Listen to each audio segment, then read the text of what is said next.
A new day begins, and what happens today must be covered, reported, and passed on to everyone in the region we serve. We bring the world in our region to your computers, your phones, your business, and your home. We cover news of the day and life as it exists in your world. Who are we? We are HD Media, trustworthy and always here for the times we live in. Bobby Warner, now's the time. Call 345-6789.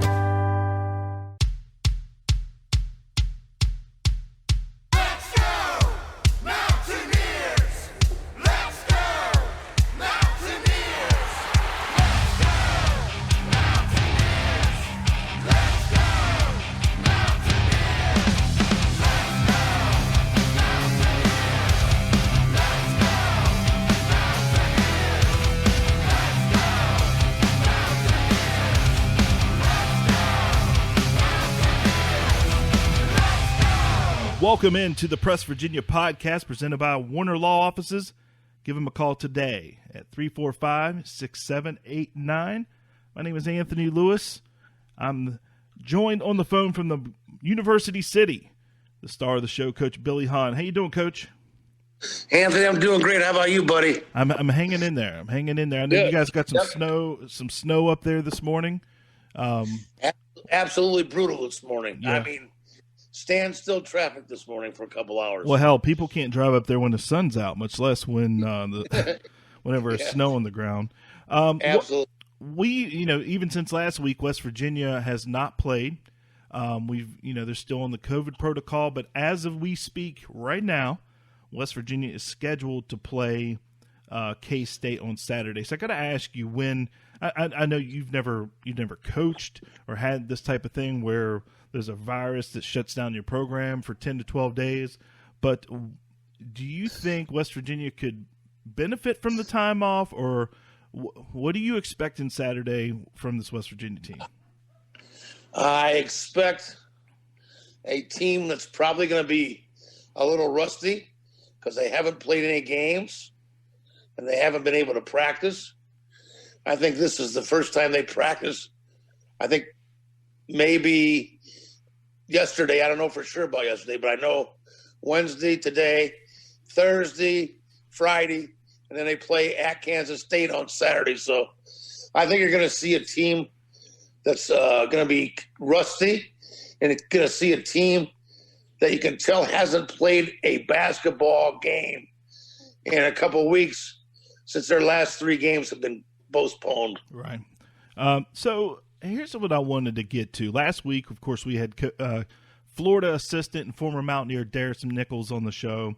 And one of the things that he talked about, that he mentioned when I went back and listened, was he talked about the year when his senior year, when Coach Huggins first got there, and how tough it was for them to kind of live up to the expectations of Coach Huggins on the defensive end of the ball. But one of the things that he said that really stood out to me was he didn't feel like maybe Coach had ever had a group of shooters like that before. What do you remember from that first team? Because John Beeline is known for having shooters. So you inherited a great group of shooters on that team. What do you remember walking in and watching those guys put the ball up? Well, exactly that. I mean, they had guys that could make shots.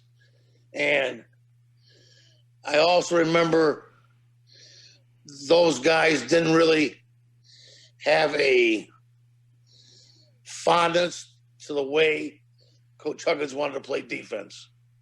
Those are the two main things. So, But that team was a very unselfish team, and they really liked each other, had great chemistry, so that's what made it so good.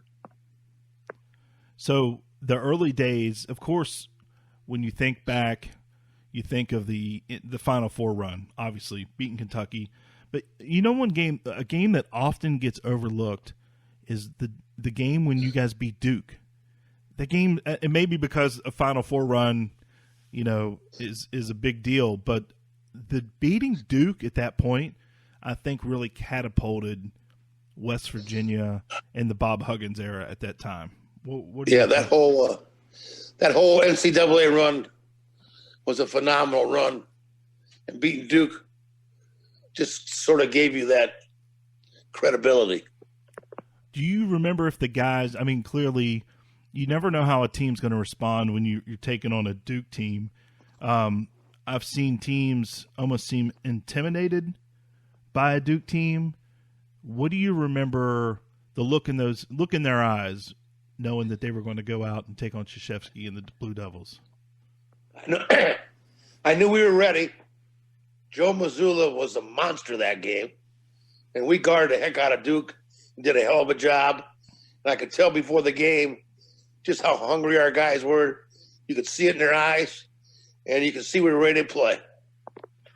I just remember, of course, the teams that take it to them. There's always some guy that I don't want to say taunts them, but lets them know that they're there. And I remember Mazzulla getting down in position and smacking the court, how those Duke teams used to do. And I always wondered how a Duke team would respond when somebody was kind of saying, "We're taking it to you like you guys do. Here's a little dose of your medicine." That was a great way to remember. It was like, because Duke was always known to slap their hands on the floor. That was sort of their trademark. And exactly what we did is Joe Mazzulla and our guys started slapping our hands on the floor. And I said, yeah, here's right back at you boys. Now we're going to see what you guys are made of, because we're going to D you up. And our guys really did Bob Huggins' defense, and it was tremendous. When I think of Joe Mazzulla, that's a moment that stands out, and of course the job that he did on John Wall. Yeah, Joe had a great NCAA tournament. Joe was really tough-minded kid. Was playing basically with one arm. You know, he had like a separated shoulder. That's right. He couldn't even raise his hand up to his ear. Wasn't he shooting left-handed? He shot free throws right-handed. Yeah, he was a left-handed guy. That's right. He was shooting right-handed. That's right. Man, how did I forget about that? Well, yeah, how about that? I haven't. We were texting. I have not gone and watched Texas and Baylor yet. So I'm going to let you give me some spoilers. Apparently, that was a hell of a ball game. Right. I like Baylor a lot. I think Baylor is undefeated for a reason. They've got guys that can really play, but what Baylor's doing this year, more so than they have in the past, they are playing man-to-man defense and are guarding the heck out of you. They switch 1 through 5. They're great getting to the ball. They pressure the ball. They get a lot of deflections. Man, are they good. I like them. That's why I like them a little bit better than Texas. I think when it's all said and done, West Virginia is going to be able to say they played the 2 best teams in the nation. Agree or disagree? Well, absolutely. I mean, Gonzaga and Baylor right now have proved to be the 2 best teams, and we played both of them. Well, we haven't played Baylor yet, but we played Gonzaga, the best any team's played them. We lost to them by 5, and we're playing right with them. So, yeah, I would say we're going to play the 2 best teams in the country. Yep, Baylor and Gonzaga definitely are the 2 best.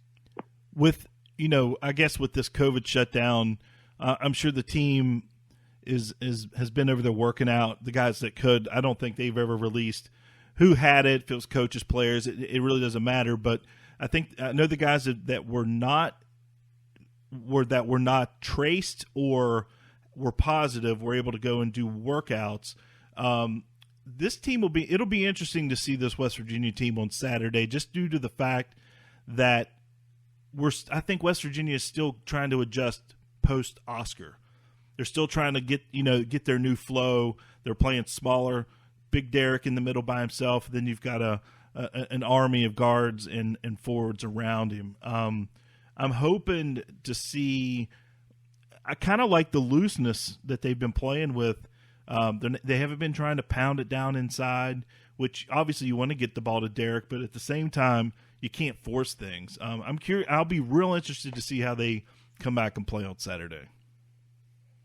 I think the keys for the West Virginia basketball team is this. Number one, you got to be able to make shots. Derek Culver's going to do his work inside, but you got to make shots. That's the first key. The second key is, how do we guard people?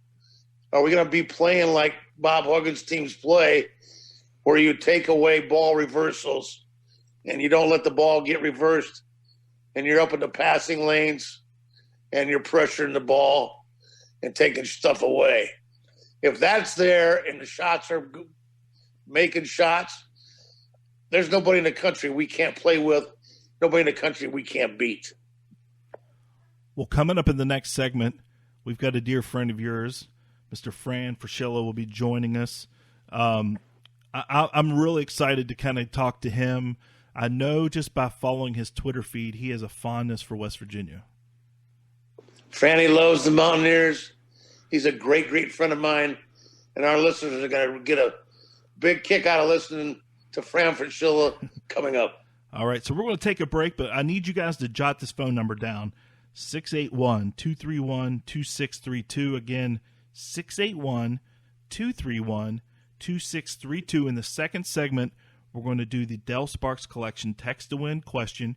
It's a trivia question. The first person to text that number wins an 8x10 from the Dell Sparks Collection. And coming up, ESPN's Fran Fraschilla will join us. We'll do that after this.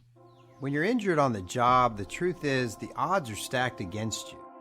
After all, you're taking on the giant insurance companies that insure construction companies, coal companies, and oil and gas companies. I'm Bobby Warner. Let me put my years of experience to work for you.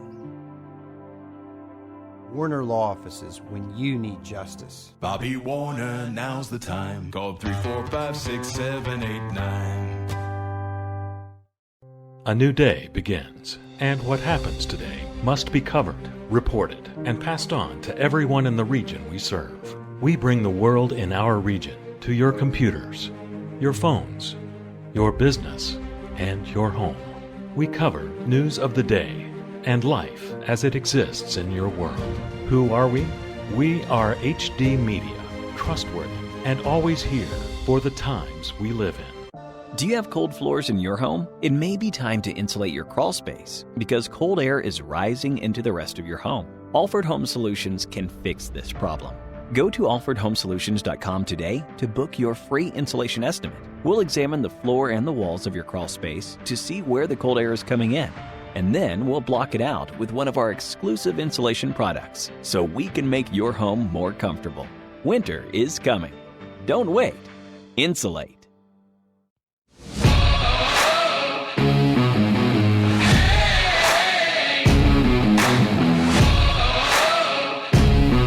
Hey WVU fans, this is Darius Nichols. You're listening to the Press Virginia podcast with Billy Hahn. Welcome back to the Press Virginia podcast with Coach Billy Hahn. I'm Anthony Lewis. And don't forget our friends at Alford Home Solutions can fix your cold floors. You probably need to insulate your crawl space. Go to Alford Home Solutions to fix this problem and get a free estimate. Winter's coming. Don't wait. Insulate. And joining us from the great state of Texas is Mr. Fran Fraschilla. How you doing, Fran? Anthony, I'm doing outstanding tonight. I can't believe it doesn't sound the same when you say the great state of Texas for a guy that was born and raised in Brooklyn, New York. But it's been my home for 18 years, thanks to my wife growing up here. So this is where we make our home now. So before we hit record, Billy was telling me you're living right outside of the Dallas area? Yep. Well, I live in Dallas. I live right actually in the heart of Dallas, in Highland Park, and not far from SMU. Good stuff. Coach, you still here with us? Yeah, I'm ready. I'm ready. So, Fran, tell me how you and Billy Hahn met. What was your first time meeting Coach Billy Hahn? Well, man, you're bringing back memories. Billy, for many years, has been a big brother to me. I was a young kid from Brooklyn, New York that loved basketball, wanted to be a college basketball coach. And I didn't play in college at a Division III school. I went to Brooklyn College. The coach and I never really saw eye to eye. We were rivals on the playgrounds of Brooklyn. I knew I wanted to coach, so I got right into coaching as a JV coach at my old high school. But while I was doing that, I was always scouring New York City, watching the best high school players. And in the summertime, I would work basketball camps around the East Coast.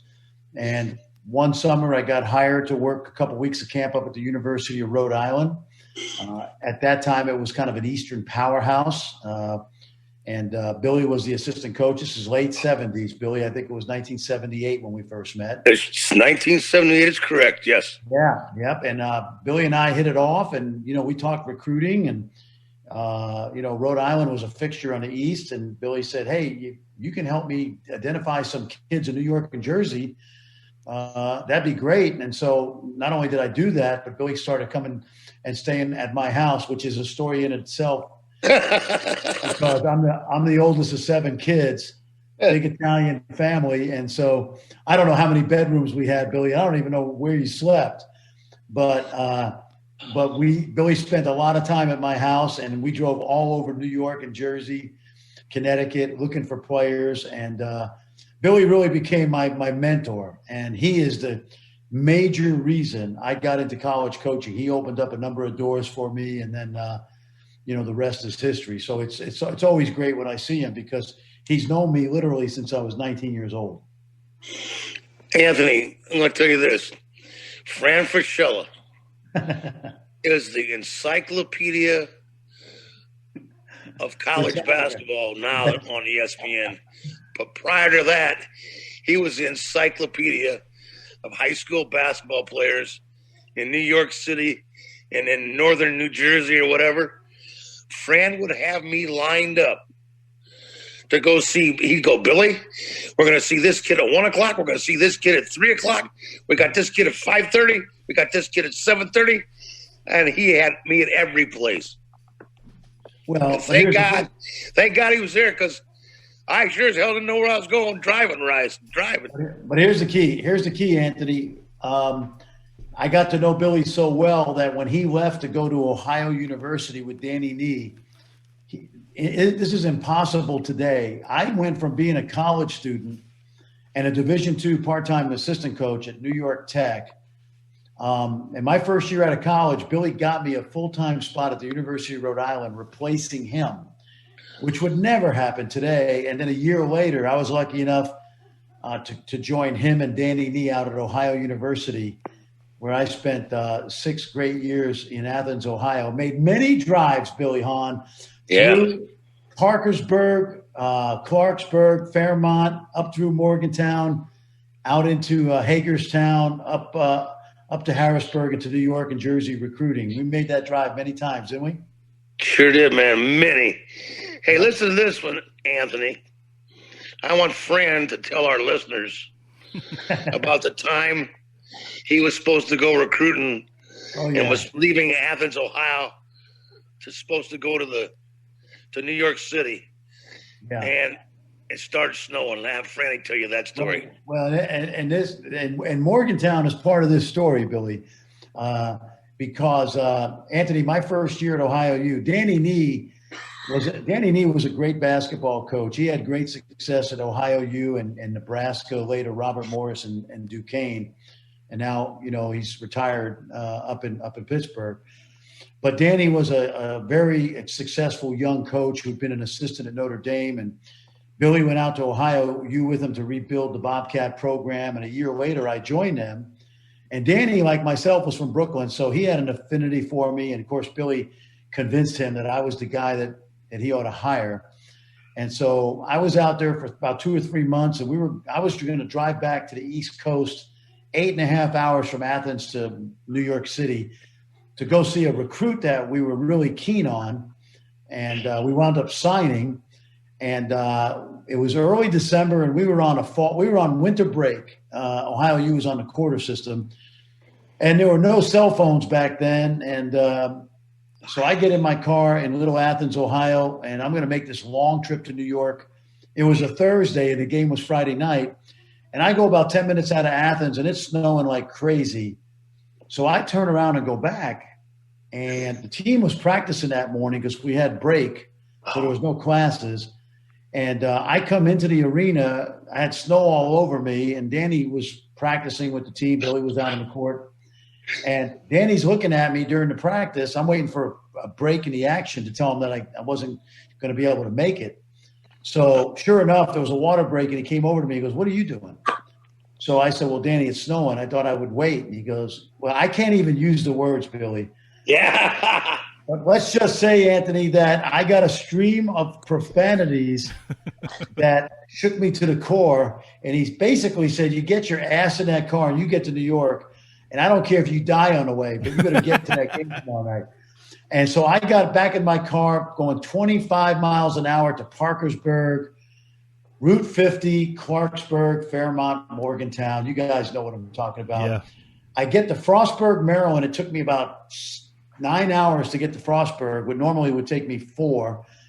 And I pull over, and I call Billy on a payphone. I'm crying, literally crying. And Billy says, "Where are you?" "Frostburg." "There's a Holiday Inn right there. You just stay there overnight. Get up tomorrow, and you'll be able to make it." So sure enough, the next morning I wake up. It's still snowing, but I get in the car. I start driving. It clears up around Harrisburg, and I get to New York. And for the next 6 years, I worked for Danny Nee. I never, ever, ever used weather as an excuse to get somewhere, recruiting or scouting. And Danny taught me and Billy about mental toughness and getting the job done. And Billy and I still laugh about that story because Danny trained both of us, I think, Billy, to make no excuses. Yep. To get the job done. And we had many nights where we were in a car in an ice storm, but we were determined to get somewhere because Danny wouldn't let us. We didn't want to let Danny Nee down is basically what it was. Exactly right. Yep. And that's a hell of a trek through that part of Maryland as well. Oh, yeah. Oh, that's a brutal snow belt. Oh, yeah. It's brutal in July. I think it snows in July. Exactly. Yep. By the way, there's a corollary to the story, Anthony. I got to know Parkersburg well. And my very first date with my wife, who was a grad student at Ohio U in 1984-85, was at the Grand Central Mall in Parkersburg, home of the great Shane Lyons, by the way, Parkersburg, West Virginia. So Shane and I always laugh about my first date with my wife of 32 years was Parkersburg, West Virginia. How about tell our listeners, Franny, take them from your journey, how you got eventually to where you are, and take me the rest of the journey. Well, first of all, I think people in West Virginia know my affinity for West Virginia basketball and Javon Carter and Dax Miles and Coach Huggins and pepperoni rolls. But they probably don't know how close you and I are, and they're going to find out if they listen to this podcast. So from Ohio U, it was a real Maryland connection because Billy was Billy played on Billy Hahn. If you don't know this and you're listening, was part of some incredible Maryland teams, some of the greatest college teams of all time, really, but couldn't go to the NCAA tournament because there was only one team from every league. So Billy had great pedigree playing for Lefty Driesell. I got to work with Billy. Later on, I got to work with Gary Williams at Ohio State, another Maryland guy. Then I went to work from there to Providence, Rhode Island, Providence College, with Rick Barnes, who had been an assistant at Ohio State, and was another guy connected to Maryland through Joe Harrington, a guy Billy played for at Maryland. So I was really fortunate to have these mentors, and Billy was the primary mentor. And after 3 years at Providence, 1992, I got to go to Manhattan College, where I inherited a really good team, but I also, hopefully helped build a great program. 4 straight NCAA tournaments. 4 straight postseasons, 2 NCAAs. Knocked off Oklahoma and Kelvin Sampson in a tournament 1 year with Little Manhattan College. Then I went to St. John's for 2 years. Had 2 fun seasons there. In 1998, we turned the program around. I left a great team behind. I interviewed at Arizona State with a guy named Kevin White, who just announced his retirement from Duke University this week. And it got under the skin of our college president at St. John's, a Catholic priest, because he was mad at me for interviewing. And about 5 weeks after I interviewed at Arizona State, St. John's fired me. Luckily, they paid me they paid me enough money to put 2 kids through college and set up my retirement fund. So I'm grateful. And quite frankly, Billy, they've never been the same. So I know they haven't. Nope. The curse has stayed on St. John's because I left behind a really good team. But I went to New Mexico for 3 years. I was in witness protection out there. My mom, who just passed away this year, was a good Irish-Italian lady. And she said, Fran, if I come visit you in New Mexico, do I need a passport? I said, no, Mom, it's New Mexico. It's not Mexico. It's New Mexico. So anyway, after 3 years there, in 2002, I retired because of health. They got sick of me. But in truth, I had a great AD out there, and I was replacing a guy.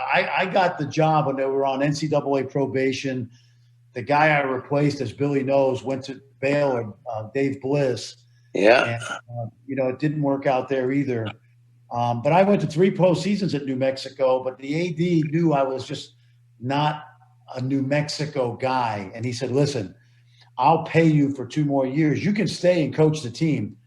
But if you don't feel comfortable here, we love what you've done. You've cleaned up the program. I'll pay you the next 2 years if you want to resign. And so I did, and I knew I could go to TV, and I thought I was going to go right back to coaching after a couple of years of TV.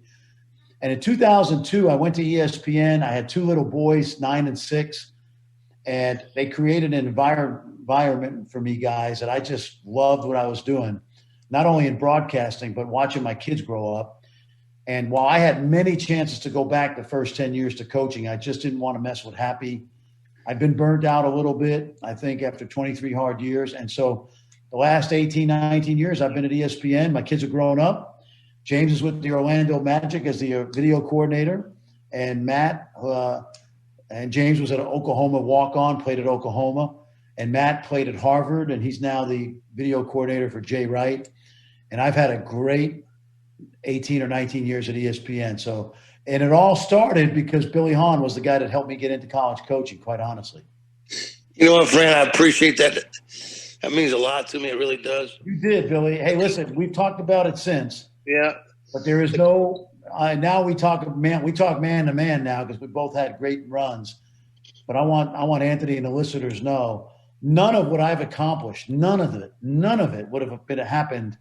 Now maybe I'd have gone a different route and gone to another place to get into coaching, and maybe that would have happened. But I don't know if it would have. But I do know that all of my success as a broadcaster and as a coach really came about because you took me under your wing, when I was 19 years old. That's just bottom line. Anthony, I'll tell you this, Anthony. This is another great one about Billy Hahn or Fran Fraschilla. I'm laughing. We would go and play. Franny loved to play basketball. I loved to play basketball. And we went on the playground, and Franny and I would play 2-on-2 against whoever they saw these 2 little white guys, and they think they could beat our butts. Yeah. And we spanked many a player. I got pretty good. Billy was a highly recruited player, and I was probably a Division III level player, but I got pretty good. I said, growing up in New York and playing on the playground, and that was fun. And what I'm thinking about, Billy, I'm laughing because I'm thinking about I literally 1,000 different times in our relationship that we were in a car somewhere laughing our asses off. Yeah. I'll tell Anthony this story. Yeah, we got story after story. We were recruiting a kid named Marlon Ferguson out of Monaca, Pennsylvania, not far, right up to I-79. And he was a kid that would have been a great player at Ohio University. Billy Hahn and I recruited that kid for 2 years. And the end of the story is that at the very last minute, Pitt came in and swept him away because it was a bigger school, and Marlon's cousin was Tony Dorsett. And they went on NCAA probation for recruiting the kid. And there was a young assistant coach there that got fired, and his name was Seth Greenberg, Billy. but that's not the story. Yeah, tell the story, Randy. There were some Friday nights that Marlon would be out with his girlfriend, after his high school game, and Billy and I would go to the game. We'd go get a bite to eat and probably a beer or two. We knew that Marlon after the game would come home around midnight. And Billy Hahn and I would park on his street in Monaca, PA. And we probably had gone out with his high school coach, Doug Massiola, Billy. Yeah. Before we went back to Ohio, we waited for Marlon to come home. And people in the neighborhood thought we were two narc cops, two detectives, because we did not belong in that neighborhood, trust me. But we waited for Marlon to come home. We get out of the car; he'd be happy to see us, and we did a lot of things like that. We snuck around Ohio and Western Pennsylvania many a time, and usually got the recruiting job done, unless someone broke rules and got fired for it, Billy. Absolutely. How about that? Hey, and the other here, Anthony, here we go.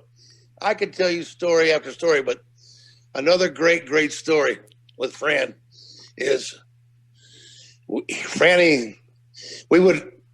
Back when we traveled for the Ohio University, we had to go on the trips. And the girls' basketball team and the men's basketball team, we were all on the same bus. Oh, no. So now get this one, Anthony. So let's say we're playing Western Michigan University. And we got the boys and the girls on the same bus. And the girls' team, they win, and we got beat. Well, the girls' teams are cackling and laughing, and they're celebrating because they won.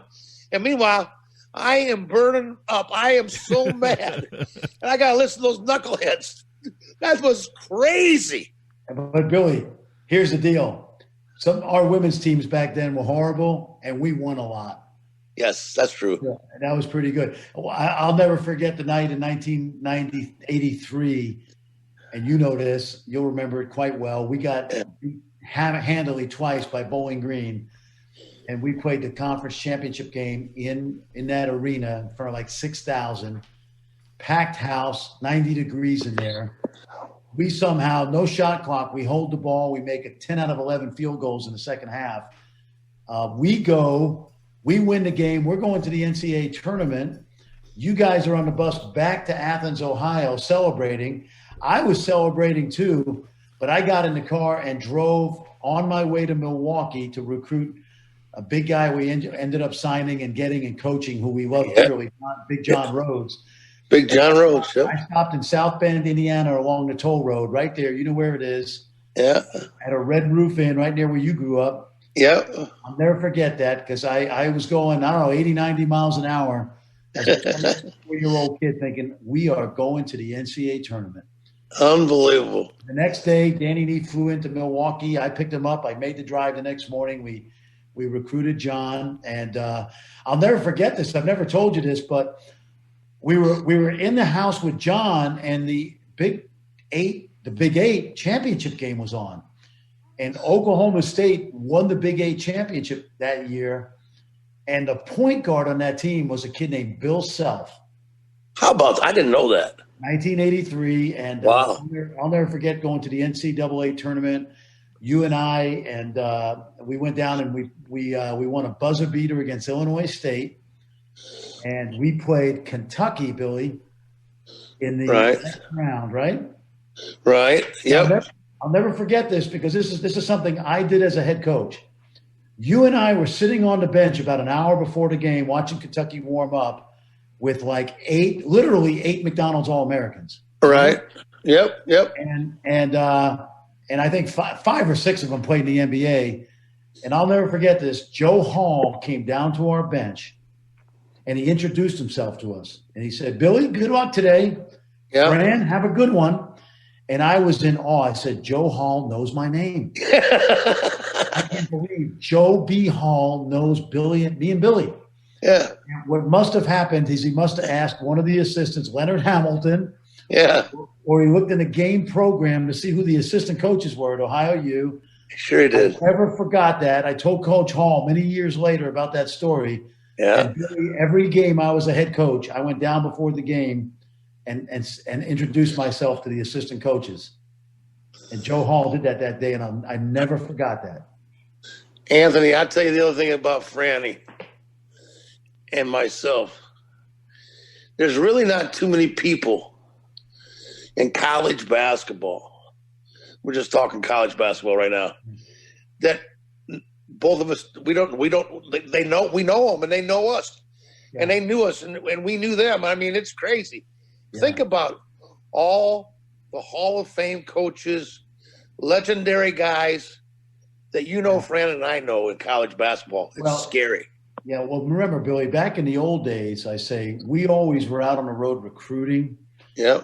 And we could scout in person. Like Larry Harrison and Ronnie Everhart, they can't fly to Norman, Oklahoma to scout a game in person like we used to be able to do. Mm-hmm. Right. And not only did we get to know other coaches that way, but there's a guy from the state of West Virginia that started his refereeing career in a Mid-American Conference, and his name was Ted Valentine. Yep. And TV Teddy was TV Teddy. I love the guy personally. Yeah. He's in my games because he has big ones, if you know what I mean. Yeah. And he doesn't care who's winning. He's going to make the right call. But even the referees back in those days, who later on I got to know, and you got to know at Maryland, and I was at St. John's, guys like Ted Hillary. Yeah. Guys like that. Ted. My guy Froggy. Yeah, Froggy from Rochester, New York. Dick Paparo. How about Lenny Wirtz, Billy? Yeah, Lenny Wirtz. Yep. Stanley wrote. All those guys would referee the MAC, and I'll never forget those days because we all kind of grew up together, and it was pretty cool. Okay, Fran, wrapping up here because you've been so kind to be on the show. Let's give our listeners, since you are the guru and the god of Big 12 basketball, give your mid-season report on the Big 12 basketball and what you think is going to end up happening. Okay, well, obviously we've seen how good Baylor is so far. It's the same team that kind of, was a number one seed a year ago. They're just a year older and better. Right. They replaced Freddie Gillespie with this kid, Jonathan Chachua, who's very similar to Freddie, and he's only a sophomore. They're terrific.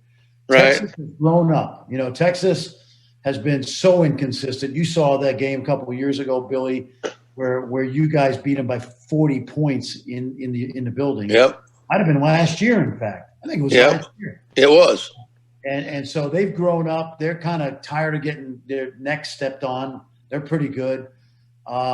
Texas Tech is a good basketball team. I know they're only 11-4, 4-3. But I think they're about to be very good in the second half of the year. Kansas is not Kansas. They're good. They're not great. Marcus Garrett on a good team could be the third best player like he was last year, not the best player. Right. Oklahoma is solid. They're a tournament team. West Virginia, the last West Virginia time I saw West Virginia, they were coming back from 19 down.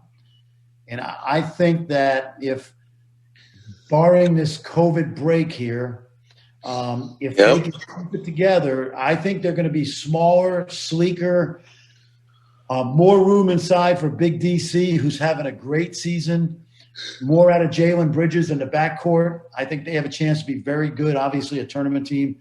And then Oklahoma State is starting to hit stride with Kate Cunningham and Ice Likely. I think right now it's 7 teams going to the tournament.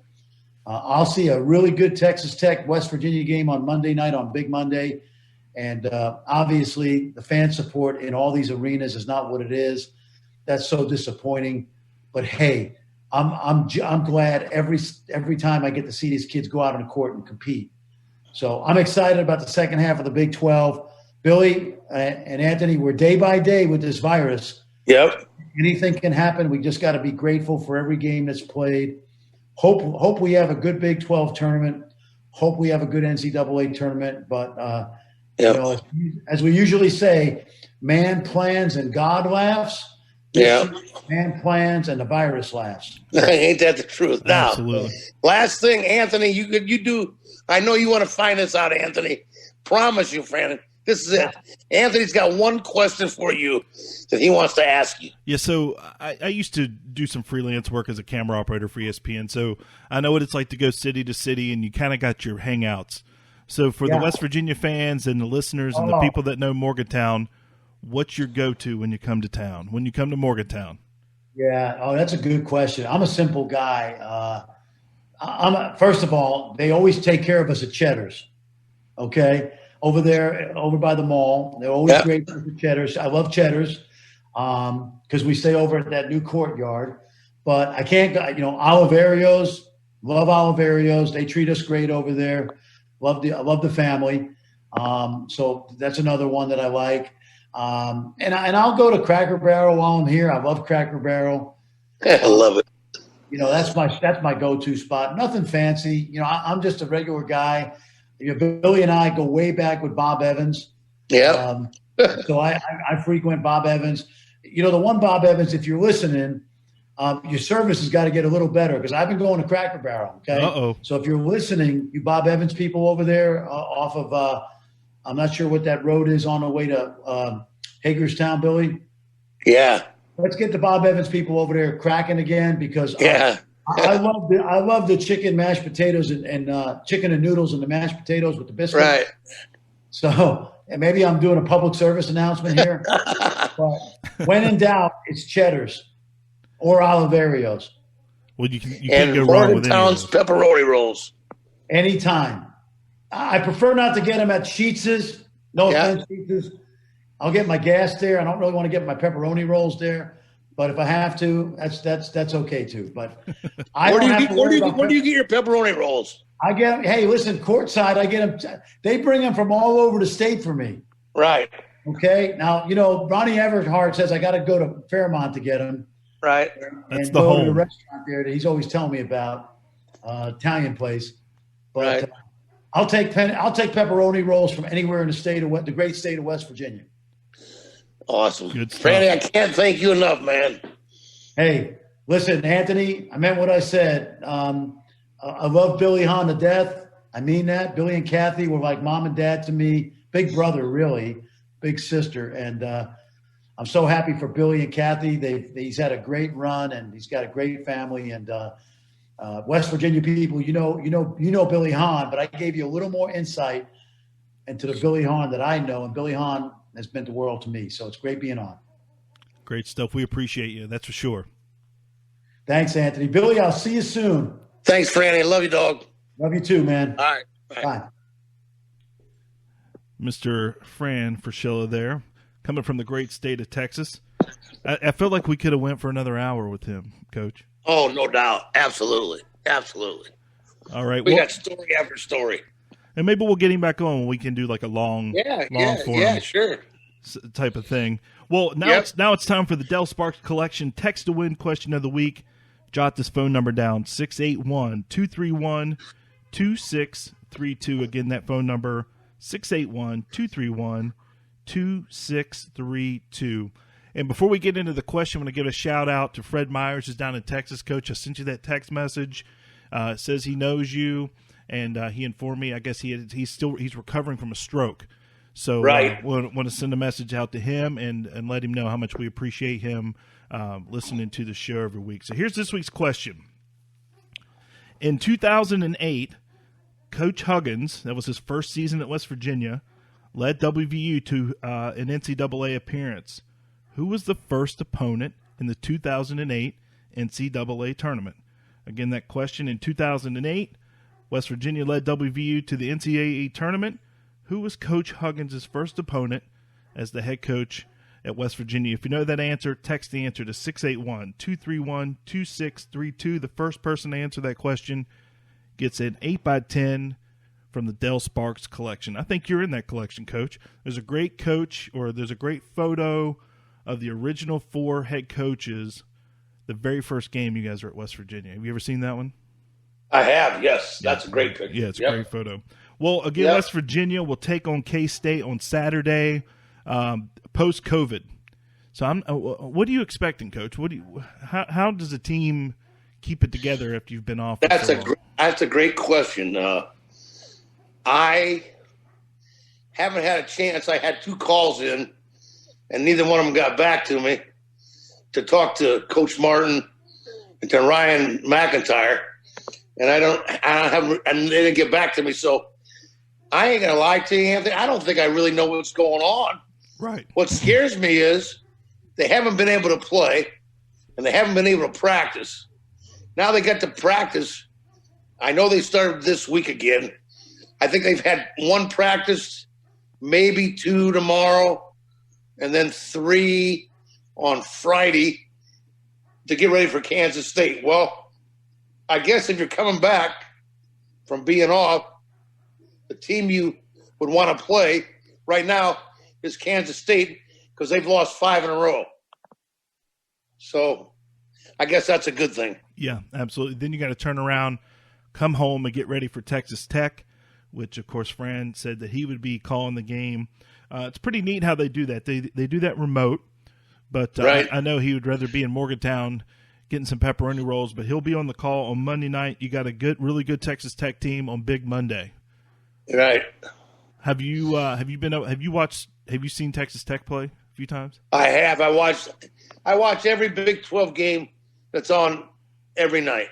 And I think Texas Tech is starting to come, like Franny said. I think they are getting better and better every time out. The Georgetown transfer, the white kid transfer from Georgetown, has made that team a lot better, and they are really, really good.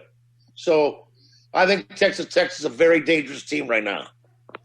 Well, hopefully, my rule of thumb is you win your home games and try to win as many as you can on the road. That's a game that West Virginia cannot lose on Monday night.